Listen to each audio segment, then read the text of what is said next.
I get a lot of comments about how my paintbrushes look like they're brand new. They aren't.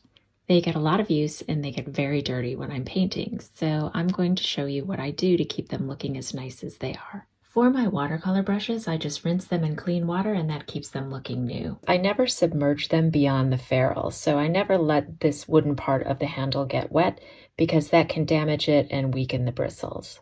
For all of my brushes, I lay them flat to dry and make sure that the bristles aren't touching the surface. This is an oil painting brush that I used about a day ago, and you can see that it's very dirty and needs to be cleaned. There are lots of different brush cleaners, but this is the one that I like the best. The inside is solid like a bar of soap. The first thing I do is get as much of the paint off as I can. I use water mixable oil paints, which means that the oil in this brush can be cleaned up with soap and water. So I like to just dip it in some clean water first to get it as clean as I can. I dip the brush in some water. I don't swirl it around or touch it on the bottom, and then I just wipe it on a paper towel.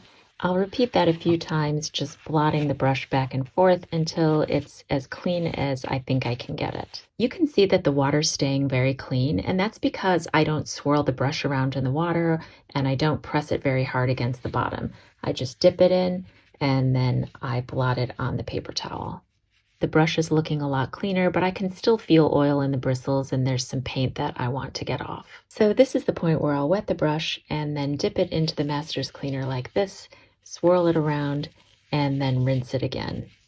I repeat this process a few times, rinsing the brush in between until the soap begins to look clean. And that's it. I'll lightly shape it with my fingers and lie it on a flat surface to dry.